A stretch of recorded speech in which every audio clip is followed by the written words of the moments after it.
Sword and Baguette. Bonjour à tous et bienvenue sur Sword and Baguette.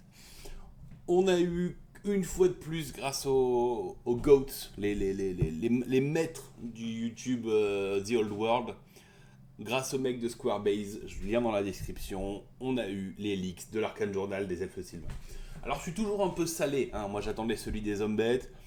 On a le vent du pourquoi. Ils attendent que le manuel du général d'Age of Sigmar sorte, parce que c'est dans ce manuel du général qu'ils vont officiellement jarter les Zombettes de AOS pour les mettre que sur The Old World. Donc j'imagine que pour toutes les raisons que vous connaissez déjà si vous êtes fan de la chaîne, c'est cohérent, mais putain ça fait chier. Mais au moins, on a un petit peu de contenu, Alors je sais, ça fait 15 jours que vous avez rien. Là je tourne, il est 9h du matin au Portugal, donc avant midi vous devriez avoir cette vidéo. Et en plus ce soir il y a un rapport de bataille, donc vraiment vous n'avez pas à vous plaindre pour une fois. Bref, on commence tout de suite. Cet Arcane Journal, pas mal de petits trucs sympathiques, le retour des clans, 2 armées d'infamie avec des persos spé, des nouvelles unités, des nouveaux objets magiques qui sont bien fumax, et un domaine de magie qui m'énerve. Mais ça on va en parler plus tard. Là on n'est pas loin du power leveling. Clairement il y a des sorts, putain ce que tu vas prendre dans la gueule. Mais c'est normal, en fait c'est très cohérent par rapport au lore des elfes sylvains. Donc c'est chiant parce que c'est fluff et c'est fort et c'est des elfes.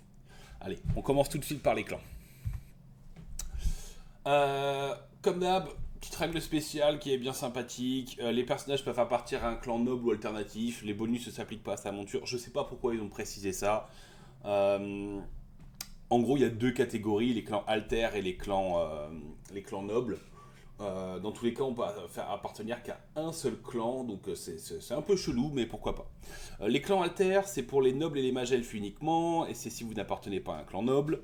Donc vous pouvez avoir un aspect, donc je nommais aspect, hein, peut-être que c'est Aspect of the Cat par exemple en anglais, donc je pense qu'on est plutôt bien. L'aspect du clébard, 20 points, le perso et son unité peuvent relancer les 1 pour toucher au corps à corps, ça commence. L'aspect de l'ours, 15 points, plus fin en force et endu, mais c'est infanterie ou cavalerie uniquement. Autant vous dire que celui-là, on va le voir, clairement, on va le voir sur les persos sur grand cerf. Alors c'est précisé, hein, les bonus ne s'appliquent pas à la monture. Donc c'est pas rien, mais bon, quand même, plus en force et endu pour un perso sur cerf, avec les nouveaux stuff, vous allez voir, c'est bienvenu. L'aspect du sanglier, 10 points, plus 1 la PA de ses armes en charge, donc en gros c'est la règle Razor Tusk quand des sangliers, et gagne touche d'impact 1. Plutôt pas mal, encore une fois, on est sur une armée de toute façon qui est glace canon sur l'aspect corps à corps, qui veut tuer en charge, donc vraiment cool. Et l'aspect du chat, arme perfo 1 et peut relancer les jets pour toucher pendant un défi. Alors j'ai l'impression que les deux sont en défi uniquement, hein, tant le perfo 1 que la relance des touches. La relance des touches c'est sûr, c'est le perfo 1.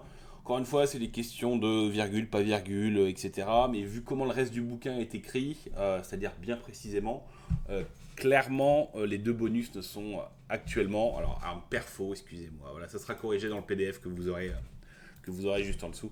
Arme perfo, uniquement en défi 1. Donc celui-là, clairement, on va pas aller dessus. Quand on voit les trucs qu'il y a à côté, l'aspect de l'ours qui est juste fantastique, l'aspect de la meute qui est tellement fort dans un bon pack. Bon, voilà. Au niveau des clans nobles, un petit peu le même délire, noble et mage elfe uniquement. Le premier, le clan Ticharme, 25 points uniquement pour un mage, ça lui donne une invue à 5 et la règle esprit de la forêt. L'air de rien, c'est très très fort. Un mage dans des dryades, c'est cool. Un mage sur une petite monture avec l'invue à 5, c'est cool aussi. Donc bref, plein de petits trucs sympathiques. Attention, la règle esprit de la forêt vient avec des malus, mais ça, je laisse les joueurs elfes sylvains vous en parler dans les commentaires si besoin, ou comme d'hab sur le Discord sur une baguette. À mon avis, ça va s'agiter un peu. Le clan éternel, bien sympathique, 20 points, infanterie uniquement. Lui et son unité peuvent relancer les 1 pour toucher au close, donc ça c'est rien. Et surtout, vous pouvez relancer les jets pour blesser loupé au close s'ils sont à 6 pouces d'un terrain spécial. Donc on vous rappelle, les terrains spéciaux, c'est quoi? C'est tout ce qui est tour de guet, c'est tout ce qui est monument arcanique, les ruines sombres, etc. Bref, c'est les éléments qui peuvent être placés dans les 12 pouces d'un centre. Je vous recommande fortement de les jouer. Clairement, le jeu sans éléments spéciaux à 12 pouces du centre de table, c'est beaucoup trop ouvert, on va faire des liaisons correctement. Il est un petit peu tôt encore au Portugal ici. Mais Clairement, très bonne chose, jouer avec. Vraiment jouer avec, jouer avec, jouer avec. Ça fait du bien, ça bloque les lignes de vue centrales, donc ça emmerde les armées un petit peu trop gunline. Oui, vous êtes Elfe Sylvain, mais vous allez voir, vous avez envie de jouer dans ce sens-là. Bref, un bon petit truc. Alors, c'est infanterie uniquement. Est-ce qu'on a envie d'avoir des persos d'infanterie? C'est pas évident. Dans des formats comme le French Hammer, vous avez en équipe, vous avez quasiment toujours la possibilité de mettre un élément spécial. Sur les 2v2, il y a la moitié des tables qui en ont un. Clairement, c'est une très très bonne option. Au niveau de la chasse sauvage, 20 points noble uniquement, donc il doit être montré sur un destrier elfique ou sur un grand cerf. Le grand cerf c'est pété, jouez-en. Il peut uniquement porter une armure légère, par contre il gagne les règles contre-charge, frénésie, charge féroce et les tatouages talismaniques. Bouah le perso sur grand cerf est actuellement l'un des meilleurs choix pour une armée d'elfes sylvains. Avec ce journal arcanique, il devient vraiment, vraiment très bon et on va, je pense, en voir plusieurs par armée.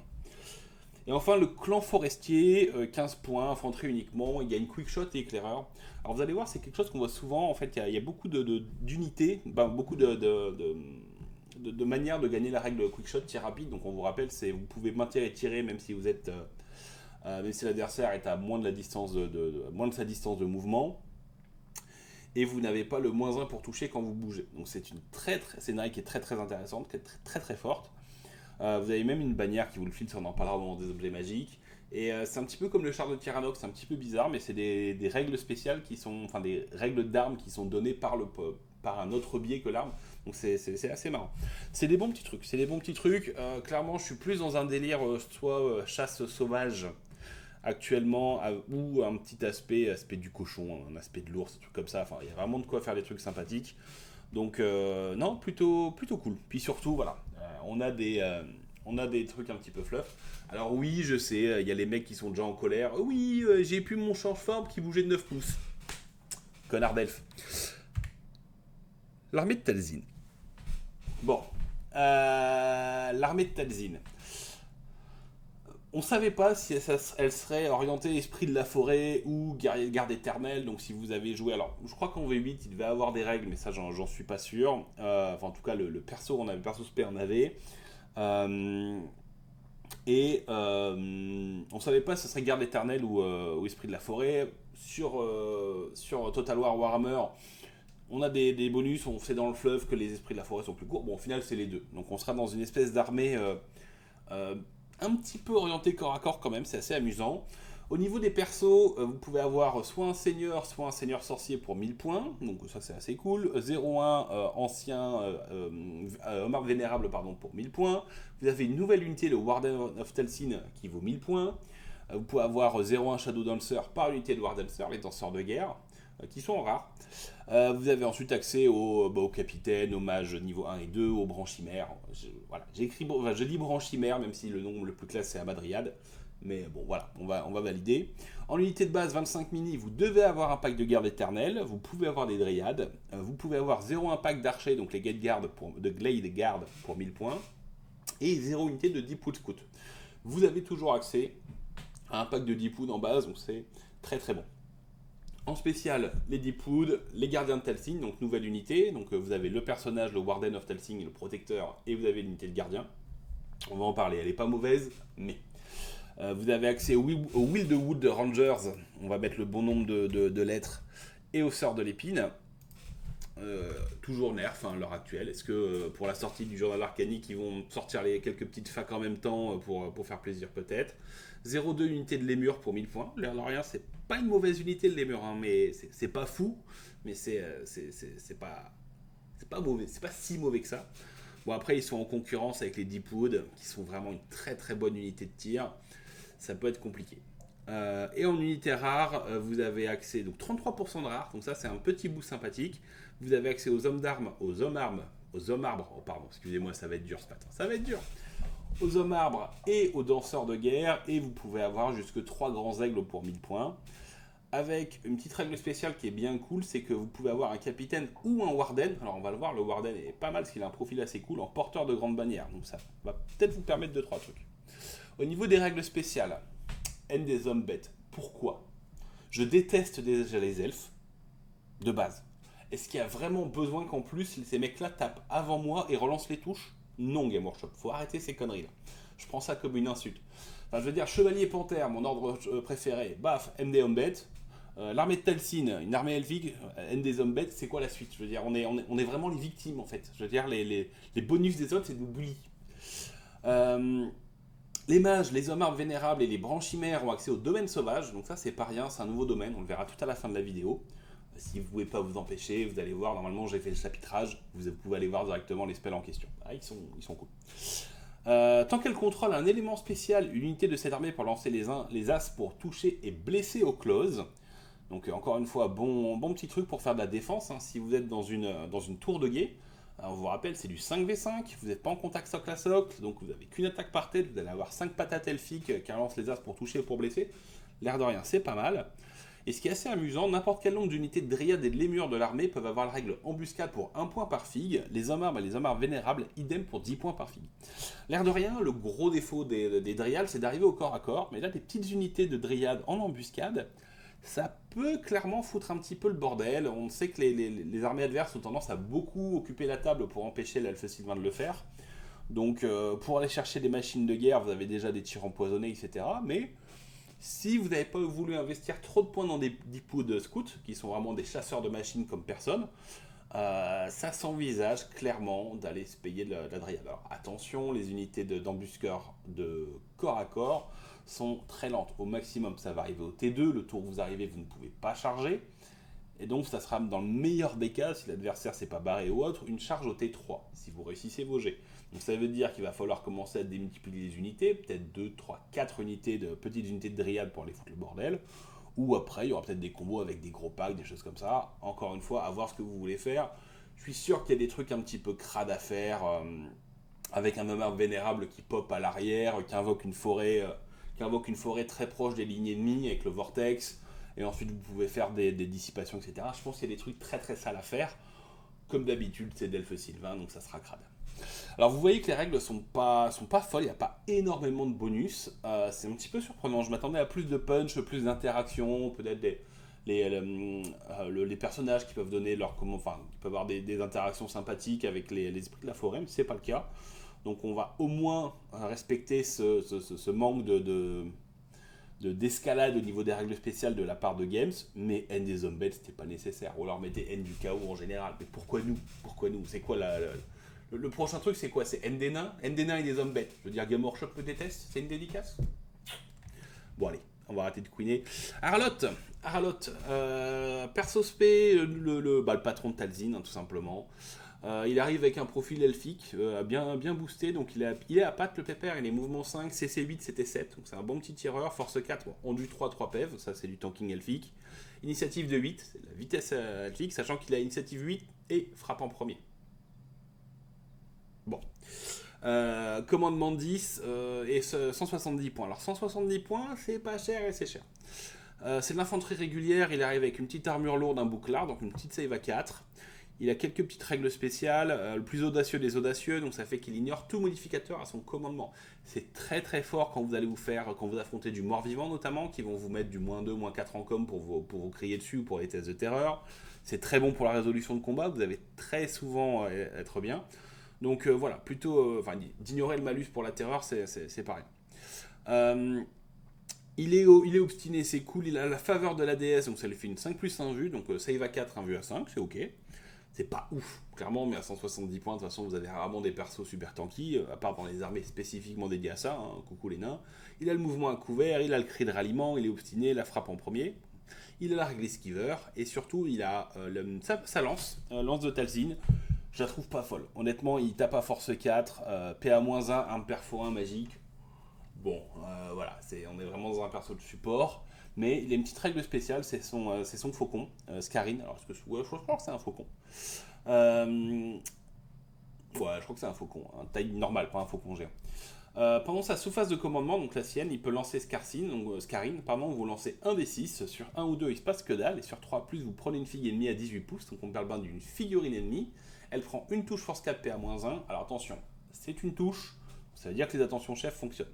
Donc si vous pouvez pas facilement cibler un perso, mais encore une fois, si c'est à 3 pouces, un personnage qui a 3 pouces d'une unité, on parle juste de sélectionner une figue ennemie, on ne la cible pas. Donc en fait, vous pouvez cibler les persos qui gravitent autour des unités. Et ça, c'est pas rien.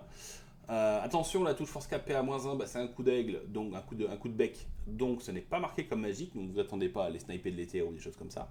Même si c'est une règle spéciale, ça n'a pas la règle d'attaque magique. Et si la figurine est blessée, elle perd D3 en CC en init jusqu'à la fin de la partie. Donc jusqu'à un minimum de 1. Mais putain, c'est fort. Putain, c'est fort. Donc, bon, après, il faut que ça passe, encore une fois, force 4, PA-1. Mais une chance sur 3, si vous tapez un mago qui a endurance 3, vous allez le baisser sur 3+. Alors, baisser la CC, l'init, vous dites c'est pas énorme, mais si vous le mettez à CC1, la moindre unité qui va venir, qui va aller pour le chercher, c'est cool. Et au pire des cas, sur 3+, enfin 3+, pour blesser un mago, franchement, c'est vraiment pas mal. Donc, une petite solution de sniping un peu supplémentaire. Encore une fois, attention aux personnages dans les unités qui peuvent se promener. Enfin, qui peuvent faire attention chef. Ensuite, on a la nouvelle unité, donc le protecteur de Tal'Sin. On est sur un noble elfe entre le noble et le grand patron, entre le capitaine et le patron, c'est assez marrant. Entre le capitaine et le seigneur. On est sur un mouvement de 5 CC7, donc un bon profil de corps à corps. C'est les meilleurs profils de clause qu'on a quasiment dans le jeu. Les quelques 8 sont très très rares. Force 4, endu 3, il n'a qu'une CT de 4. C'est pas un tireur, mais vous en foutez, il n'a pas d'arme de tir. Il a 3 PEV. Ce qui est intéressant, du coup, ça vous permet d'avoir une grande bannière avec 3 points de vie, plus ou moins ce que vous allez avoir avec les bonus de monture, donc plutôt pas mal. L'initiative de 6, bon, il a frappe en premier. Ça sera important si vous lui payez une arme lourde. 4 patates, comme de 9. Donc encore une fois, petite GB comme 9, c'est quand même sexy. 125 points, c'est cher et c'est pas cher. C'est pas cher parce qu'il y a des bonnes capacités offensives, mais l'aspect glace canon, 3 PEV vendu 3, pas d'accès à l'armure de plate, etc. Donc un petit peu compliqué. Au niveau de son équipement, il a une arme de base, une lance Asraï et une armure légère. Il a le Close Order, il a le courage Beyond Compare. Donc s'il est avec l'unité des gardiens de Tal'Sin, donc on va voir juste après, il gagne limité à la psycho. Pourquoi? Parce que lui est immunisé à la psycho de base. Il est bien entraîné, il a les réflexes elfiques. Alors apparemment j'ai réflexes elfiques et frappe en premier. Enfin, faut que je vérifie. Dans tous les cas, dans le PDF que vous aurez en dessous, ça sera bien écrit. Il a son mouvement à couvert, il est obstiné. Bon petit perso. Il peut remplacer sa lance Asraï par une arme de base additionnelle, le faites pas, ou par une arme lourde. Encore une fois, si vous l'équipez en arme de base, arme lourde et bouclier, vous avez une bonne possibilité. Pourquoi? Parce qu'il a la règle parade. Donc s'il combat avec arme de base et bouclier, ou lance Asraï et bouclier, il améliore de 1 point sa sauvegarde d'armure. Donc payez-lui toujours en bouclier, ces 2 points c'est cool. Et comme ça vous laisse une solution. Alors après attention, si vous lui payez une arme magique, il ne pourra pas utiliser cette règle-là. Donc, à vous de trouver le bon équilibre. Mais quand on voit qu'on peut payer une armure magique qui fait une sauvegarde à 3+, le pépère, si vous lui payez bouclier, vous gardez l'arme de base et vous lui payez une arme lourde, ça lui laisse le choix entre une save à 2 ou taper à 4 patates force 6. L'air de rien, c'est plutôt sexy. Alors la lance Asraï, vous l'avez pour le protecteur de Tal'Sin. Vous l'avez aussi sur l'unité des gardiens de Tal'Sin, on va voir juste en face. Donc c'est une lance, tout ce qu'il y a de plus classique, frappe sur un rang supplémentaire, initiative +1 si vous êtes chargé de front, mais qui a PA-1. Donc c'est des lances un peu plus acérées que les autres. Les gardiens de Tal'Sin, justement, uniquement dans l'armée en question, dans l'armée d'infamie, c'est 5+, une petite unité d'infanterie régulière avec le Close Order, qui arrive en armure légère, qui peut avoir des boucliers. Ils ont plein de règles bien entraînées, prouesse martiale, mouvement à couvert, parade obstiné vétéran, vraiment tout ce qu'on aime. Peuvent avoir 50 points d'objets magiques sur le champion, 50 points sur la bannière magique, tout est cool, mais c'est 18 points de bonus. Donc 19 avec le bouclard. C'est super, hein, mais vous êtes dans le même délire que les élus du chaos, qui vont avoir une meilleure endu, une meilleure save, une injure. Voilà, toujours très compliqué d'équilibrer les unités elfiques. Beaucoup de bonus agréables, hein. On est sur des mecs initiative 5, enfin initiative 4, plus 5 le réflexe elfique, donc 5, qui passent à 6 s'ils sont chargés de front. Donc voilà, qui ont 2 attaques par tête. On est vraiment dans des élus elfiques. C'est très cool. C'est du maître des épées version Alpha Sylvain, donc qui se battent à la lance. Je suis pas fan. C'est horrible parce que l'unité a tout ce qu'il faut, mais endurance 3, 19 points le bonhomme, c'est compliqué. C'est vraiment compliqué. C'est de la garde éternelle version luxe. La garde éternelle était déjà très dure à jouer à cause de son coup en points. aux amateurs de me prouver que j'ai tort, mais je pense qu'il y a mieux malheureusement dans l'armée elfe sylvain que cette unité-là. Vous l'attendiez, faites pas semblant, vous l'attendiez. La chasse sauvage d'Orion. L'armée d'infamie que vous attendiez tous pour aller casser des bouches, hurler en chantant à poil dans la forêt. Bon, elle est là, on a ce qu'il faut, on est sur une construction d'armée classique, hein, 50% de perso, 25 mini de base, 50% de max en rare, 50% de max en spécial, 25 max en rare. Donc bonne petit truc. Le capitaine peut être un porteur de grande bannière. Au niveau des unités, vous pouvez avoir 0,1 Glade Lord, donc un seigneur pour 1000 points. Vous pouvez avoir 0,1 Shadow Dancer, Spellsinger, Wellstalker pour 1000 points. Oui, vous avez bien compris, il y a des trucs qui manquent. Le capitaine de base, vous pouvez en mettre autant que vous voulez. En base, vous pouvez avoir 0 unité de White Riders, donc les Kurnous, pour 1000 points. Donc ça va faire vraiment plaisir. En 2000 points, avoir 2 packs de Wild Riders un peu burnés, ça peut vous faire quasiment vos 500 points de base, hein, si vous montez un peu les effectifs. Donc plutôt cool. Après, peut-être que vous allez en jouer 2 packs intermédiaires et un petit pack de Glad Riders à côté, ou 2 packs de Glad Riders. Bon, ça sera de l'affinage. En unité spéciale, vous avez accès à 0 unité de Sœur des Épines pour 1000 points. C'est bien qu'ils aient continué de le laisser en 0,1 pour 1000, ça veut vraiment dire qu'ils ont écrit leur bouquin il y a longtemps. Parce que clairement, avec la règle actuelle, même si c'est spammé, on s'en bat les couilles. Ils ont été trop nerfés, on va pas se mentir. Ensuite, vous avez des Wardancer, vous avez des Warhawk Riders, vous avez des Wild Riders et vous avez des packs de bêtes. Ça, on en parlera. Nouvelle petite unité, la vieille unité V4 qui est ressortie. Au niveau des unités rares, vous pouvez avoir une unité de forestier, les Way Watchers, par personnage forestier que vous avez dans votre liste. 0,3 Grand Aigle pour 1000 points.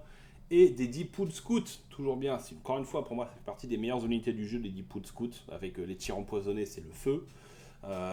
Et des Rangers. On peut même se poser la question, c'est injuste que les Deepwood Scouts ne soient pas limités en rare alors que les forestiers le sont. Les capacités des Deepwood sont vraiment surnaturelles par rapport à leur coût. Bon, voilà. Et les Rangers, j'attendais vraiment un boost en fait dans l'Arcane Journal. Ce boost n'a pas eu lieu. Je suis pas sûr qu'on en joue. Au niveau des règles spéciales, vous attendez à des trucs incroyables, vous allez être un petit peu déçus. On est vraiment sur une armée qui est composée en termes qui change en termes de composition d'armée, mais qui n'est pas sur des grosses règles spéciales. Les nobles peuvent avoir des tatouages, pour 10 points, ok, bon, why not. Je ne sais pas en quoi c'est fantastique, mais c'est toujours bien, une petite invue pas chère. 0 unité de Glad Riders, de Warhawk Riders ou de Bedpack peut avoir la règle charge dévastatrice, la Fear Charge. Alors, ça ne s'applique pas aux montures, ça ils l'ont bien précisé.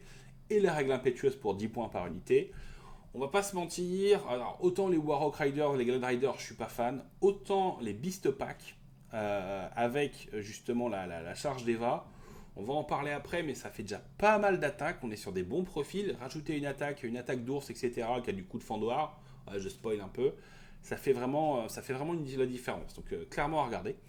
Après le déploiement, mais avant le début du premier tour, vous choisissez un personnage ennemi ou une figurine de type monstre comme trophée primé.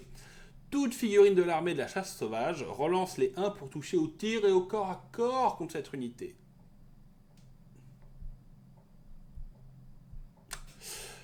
S'il est tué, s'il a fui hors de la table ou s'il est en fuite quand la partie se termine, vous avez un bonus de 100 points de victoire. Donc on est vraiment sur du trophée. Est-ce que c'est bien ? Oui. Est-ce que c'est broken ? Je trouve pas. Est-ce que je vais le regretter cette phrase de dire que c'est pas broken quand on va se prendre des grosses charges dévastatrices d'ici quelques semaines ? Oui. Orion, voilà, je sais que vous l'attendez, bisous à toi Moriki qui attend son profil. On est sur un profil très très impressionnant, on est sur un prince démon comme le prince Raymond aurait dû être. Voilà, globalement, sauf que vous remplacez son tir magique et ses règles spéciales par de la magie, et c'est ce que le prince démon devrait être. Le pépère, il arrive avec un mouvement 9, CC8, CT6, force en du 5 points de vie, 8 PEV, 5 attaques comme de 10, 455 points le bonhomme, et il arrive avec ses 2 clébards. Mouvement 9, force 4, endu 4, initiative de 4, un seul point de vie, certes, mais ils sont blessables que par les attaques magiques, c'est pas rien. Bon, il y a un com de 6, mais ça on s'en fout un peu. On est sur une unité mixte, bête de guerre et infanterie monstrueuse. Bon, Orion ne peut pas quitter l'unité, c'est pas un détail, il ne peut pas abandonner ses kleps. Au niveau des règles spéciales, Ils ont Orion, il a la peur et la terreur. Bon, ok. La frénésie, il est immunisé psycho, il a mouvement à couvert. Résistance à la magie 2, le chacal. Il est en ordre dispersé, même quand il est tout seul. Ça, ils l'ont précisé. Il a piétinement D3 plus 2. Bon. Après, pas de PA, hein, c'est un infanterie monstrueux, c'est pas un behemoth. Il frappe en premier, l'enculé, pardon. Et il est indémoralisable.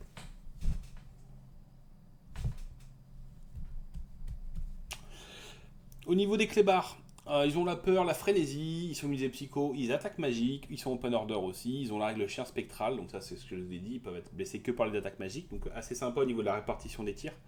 Donc il va falloir mettre des bons anneaux rubis de rune pour commencer à dégommer l'unité.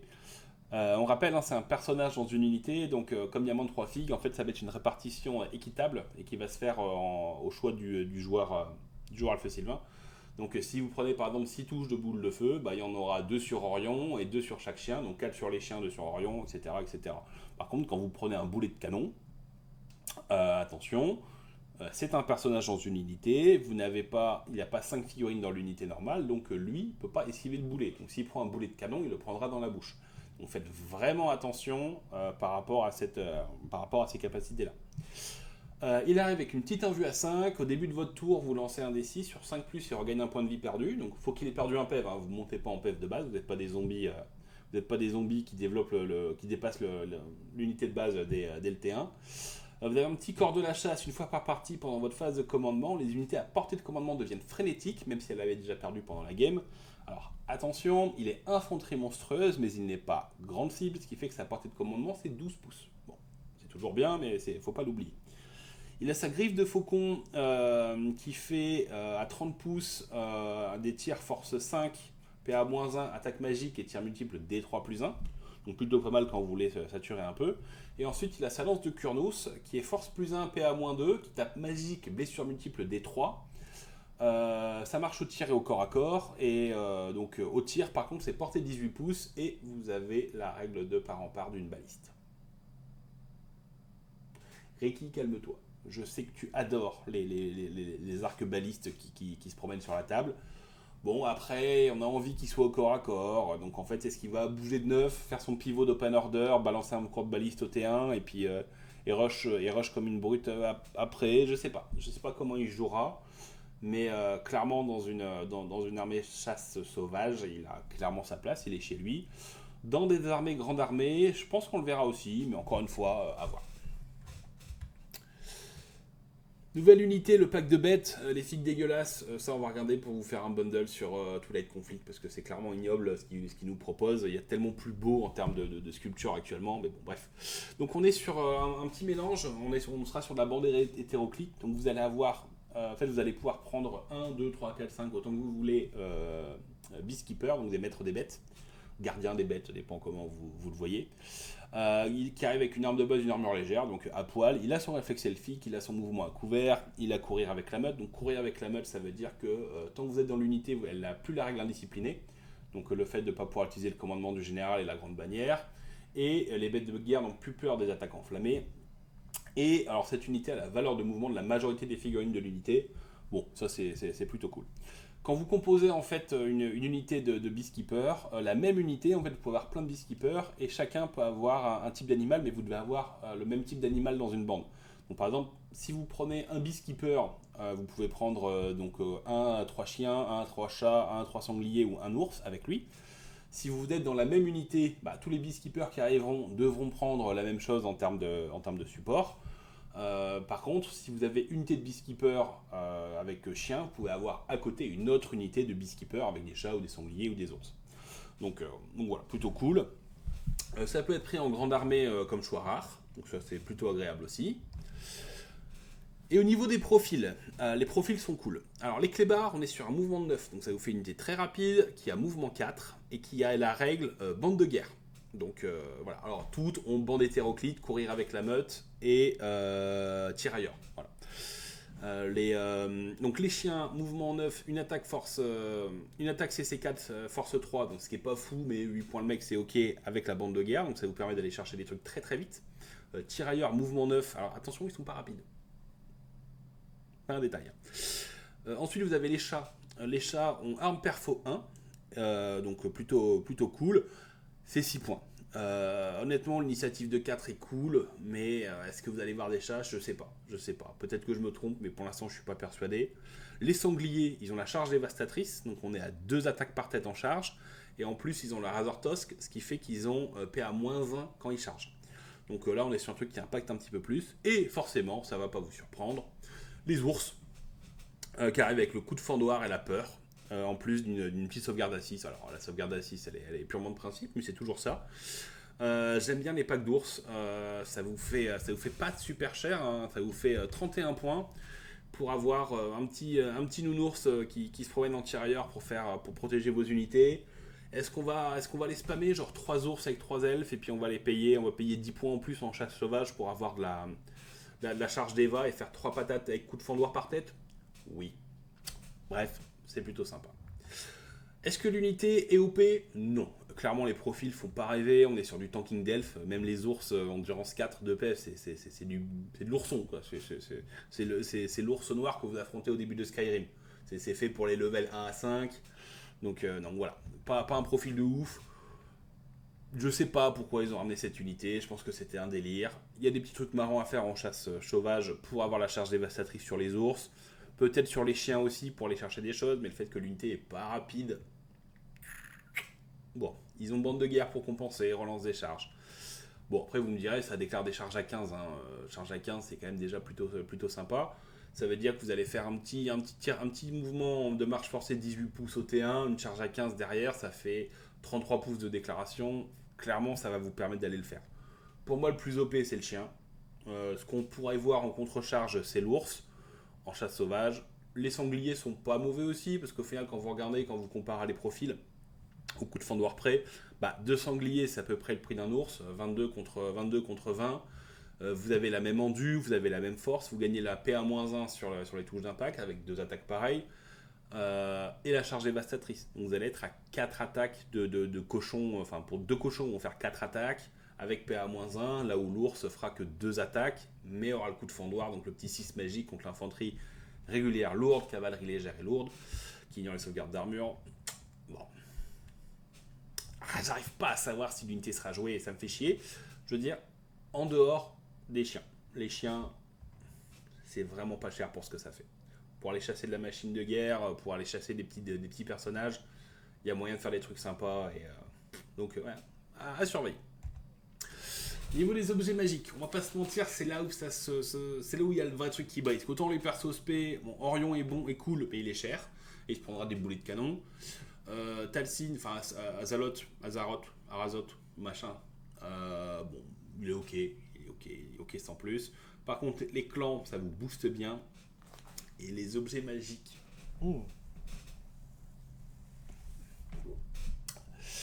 Ouais. On va commencer par la colère de vol. Petit arc magique. Portée 32 pouces. Force plus 1, PA-2, attaque enflammée, magique, blessure multiple 2. Une fois par partie, s'il n'a pas bougé pendant la phase de mouvement précédente, l'arme peut gagner la règle de part en part. En gros, il tire comme une baliste. Et qui?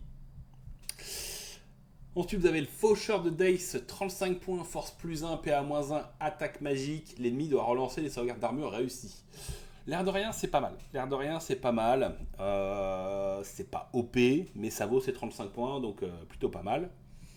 La fierté du maître de chasse, 35 points, force utilisateur, PA-2, blessure multiple 2. Alors, blessure multiple 2, c'est que contre l'infanterie ou la cavalerie monstrueuse, les créatures monstrueuses et les behemoths. Donc en fait, on se retrouve un petit peu comme les Wildwood Rangers, qui ont des dégâts 2 contre certaines cibles. Bon, c'est pas mauvais, c'est pas ouf, mais c'est pas mauvais. On apprécie la PA-2, c'est que en charge sauvage d'Orion. Bon. Ça aurait pu être dégâts de tout court, je veux dire, une lame ogre. Alors ça aurait fait une lame de géant PA2 de base, et pas blessure multiple 2, mais dans tous les cas, vous êtes sur des mecs qui ont force 4. Vous allez souvent blesser des gros sur du 6, donc ce sera équivalent à la lame ogre. Bon, un peu la lame de géant, bon, un petit peu décevant comparé à ce qu'on a déjà en arme universelle. Les lames de la flamme éternelle, force utilisateur, plus une attaque PA-1, magique et enflammée. Je suis pas fan, mais il y a des joueurs qui aiment bien, à voir s'il y a des combos un petit peu sympas pour aller chercher des choses, avec notamment les danses, etc. À voir. Là où ça commence à être sexy, en objet arcanique, l'orbe d'une nuit d'été, 35 points, une fois par tour, le lanceur peut relancer un casting roll. Toujours bien, sachant qu'en plus il a une petite BD en plus.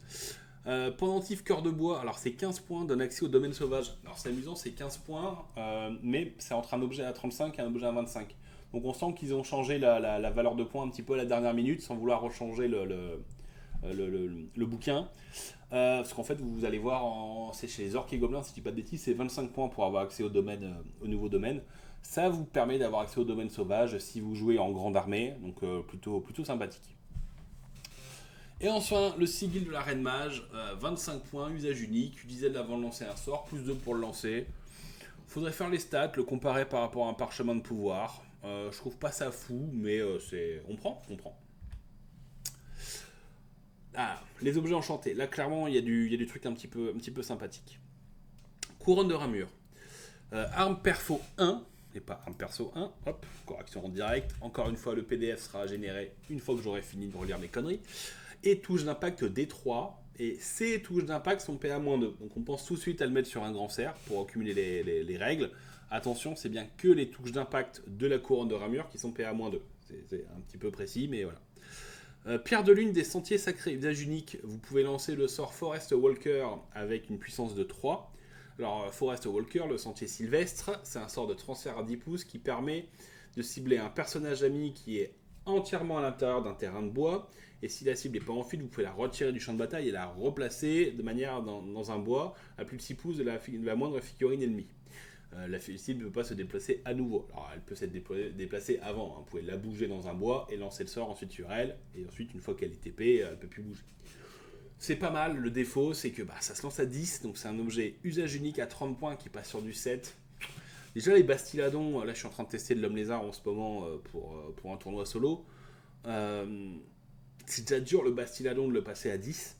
Parce que c'est le passer à 7 justement, parce que c'est 7 plus 2, à 7 plus 3, pour un usage unique c'est compliqué, c'est franchement compliqué. Ensuite vous avez les flèches amorceuses. Alors un petit tir à 15 points, usage unique, qui se tire avec l'arc azraï du porteur.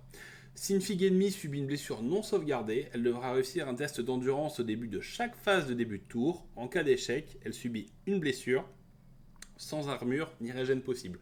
Les invulnérables peuvent fonctionner. Test d'endu. Alors j'imagine qu'on est censé le viser avec un forestier pour cibler des personnages. Je suis pas fan. Honnêtement, je suis pas fan. Pour moi, c'est des points un petit peu foutus en l'air. Mais encore une fois, peut-être que les joueurs Alpha Sylvain me diront que c'est le feu. mais franchement, à voir. Niveau des armures magiques, une petite armure légère qui file une régène à 5 pour 40 points. Encore une fois, on parlera toujours des hauts elfes qui ont une régène à 5 plus pour 20 points, qui est spammable. La cape des feuilles tombées, infanterie. Oh putain. Régulière ou lourde uniquement. Armure légère donne vol 10 et rapide, ne peut pas joindre d'unité. C'est un tapis volant moins cher, à voir s'il y a des combinaisons à faire sur des petits persos un peu sympathiques, persos de close. Est-ce que c'est pour justement compenser le clan... merde, j'ai oublié le nom, là, le mec qui se transforme, là, les change-formes, clan change-forme. Enfin, le mec qui avait mouvement 9, est-ce que ça permet en fait d'avoir un petit perso qui bouge de 10 rapide pour aller chasser, ce qu'il faisait déjà en V8 ? Je pense. C'est toujours ok. Ensuite, talisman magique, 30 points pour la RM2. Alors c'est amusant parce qu'en fait j'ai pris le support que j'avais fait à la base pour l'Empire.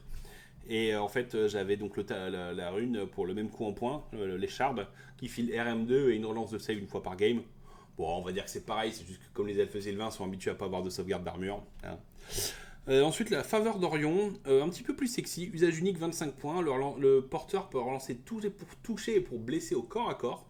Donc encore une fois, sur un gros tour de charge, comme c'est toucher pour toucher et blesser au corps à corps, vous allez relancer les blessures sur vos piétinements, sur vos touches d'impact, relancer les touches sur les attaques pour toucher.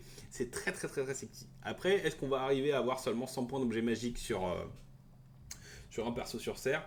J'en sais rien, mais plutôt pas mal. Au niveau des objets magiques, des étendards magiques, pardon, la tapisserie de Talcine, donc pour l'armée de Talcine uniquement, la portée de commandement du porteur, donc mettez-le sur la grande bannière, hein, de toute façon à 80 points, normalement il n'y a que lui qui peut l'avoir. Je ne crois pas qu'il y ait d'objets d'unité Elfe Sylvain qui peut avoir une bannière magique sans limite de points, à part, à part la grande bannière. Ça file plus en commandement à portée de com, donc l'air de rien c'est vraiment pas mal. Alors ça fait presque un pur de cœur des hauts elfes, mais portée de commandement de 18 pouces pour un piéton c'est vraiment cool. À voir si vous avez des combinaisons, des trucs qui permettent de switcher à ça, des capacités qui sont à portée de commandement, etc. Bannière de la chasse sauvage, of the Wild Hunts, la chasse sauvage. 25 points, plus 1 la résolution de combat et peut relancer les jets de poursuite, donc c'est une bannière de guerre en mieux. Encore une fois, n'hésitez surtout pas quand vous mettez ce genre de combo. Faites grande bannière avec la bannière de guerre ou la bannière de la chasse sauvage et la bannière de l'unité à plus 1, ça se cumule donc ça vous fait plus 4 à la réseau de combat. C'est très sexy. Et la relance des jets de poursuite, c'est pas rien, vous avez beaucoup d'unités qui seront frénétiques en chasse sauvage. Je vais arriver à le dire à la fin de la vidéo. Et voilà, plutôt sexy. L'étendard du frisson matinal, il peut lancer le sort Swirling Mist, donc ça on en parlera juste après, avec un niveau de puissance de 2. C'est plutôt ok, on va pas se mentir, c'est plutôt ok. Et la bannière du printemps, ça j'en parle un petit peu avant, c'est l'unité gagne la règle quick shot. Donc le tir rapide, donc vous pouvez bouger et tirer sans malus, et vous pouvez maintenir et tirer même en temps à portée courte. C'est pas mal, hein. Ça c'est pas mal. Ça on risque de l'avoir dans beaucoup d'armées. Confirmez-moi, donnez en message si les 10 pouds peuvent avoir les 10 pouds school, est-ce qu'ils peuvent avoir une bannière magique? Je crois pas, mais peut-être que je me trompe. Si c'est le cas, c'est clairement un must-have. Justement, les sorts, le domaine de la chasse. Donc le swirling, les brumes tourbillonnantes. On va arrêter tout de suite. Je vais pas. J'ai encore la bouche trop pâteuse pour tenter de le faire ce matin. Un sort d'enchantement qui se lance sur du 8+, donc ça veut dire qu'avec l'objet magique, ça se lance sur du 6. Donc sur du 6, un anneau rubis de ruine, c'est très simple à lancer. Jusqu'au début de son prochain tour, les figurines ennemies qui ciblent le lanceur ou son unité doivent relancer les 6 pour toucher. Donc en fait, ça vous fait une petite marque de Nurgle. Donc plutôt sexy. La Fureur d'Atel Lorraine, en plus c'est le sort signature. La Fureur d'Atel Lorraine, le sort numéro 1, c'est un projectile magique à 18 pouces qui se lance à 10. Et quoi? Qui se lance à 10? Mais c'est inlançable. Non. Vous avez accès à des niveaux 4, n'oubliez pas. Et en plus des objets magiques, des objets pour... Excusez-moi, je suis allergique aux sorts broken. La cible subit D3 plus une touche, force 6, PA-2, blessure multiple 2.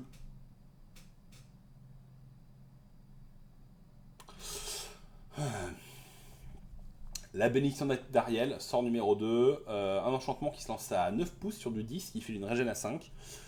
C'est assez amusant en fait parce que le don de la dame, hein, le sort, le don de la dame, ça vous file une régène à 6 ou à 5, et si vous faites 10+, en fait, ça file une régène à 5. Et là, c'est pareil, mais en mieux. Le torrent fielleux, le sort numéro 3, c'est un petit vortex assez marrant, un petit gabarit, 3 pouces, qui bouge de 1 des 6 pouces dans une direction aléatoire, toujours un peu compliqué à faire, mais met 3 des 6 touches, force 2, PA-1, donc l'air de rien, c'est plutôt sexy. Vous allez souvent blesser sur du 6, mais en fait vous vous dites que si c'est de l'endurance 4 ou de l'endurance 7, vous allez blesser pareil. Donc plutôt sexy, un peu emmerdant, c'est un petit terrain dangereux qui se déplace. Bon, c'est pas ouf, mais c'est ok. Ce qu'on apprécie en fait, c'est qu'il se lance sur du 10. Je vais vérifier pour le PDF, vous inquiétez pas. J'ai un doute qu'il se lance à 15+. Je pense que c'est portée 15. Ouais, c'est clairement portée 15. Il se lance à 10+. On va arrêter les conneries.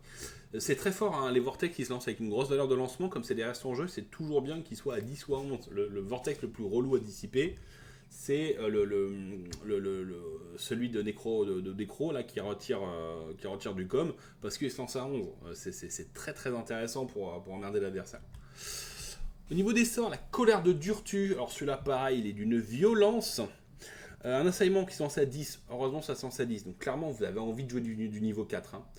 Chaque figurine du rang combattant contre lequel le sorcier est engagé doit faire un test d'init.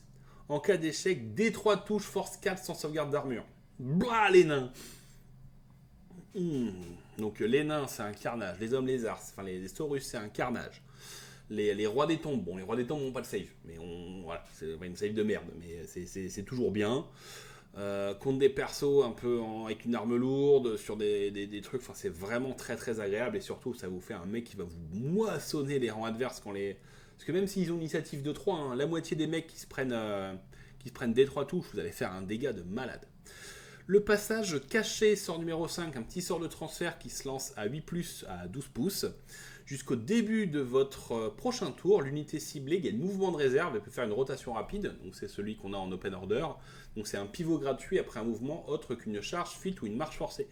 Donc l'air de rien, ça vous permet de bouger, faire votre pivot, et après en mouvement de réserve, rebouger et refaire un pivot. Donc ça vous met très très bien en termes de mobilité, c'est un très très bon sort.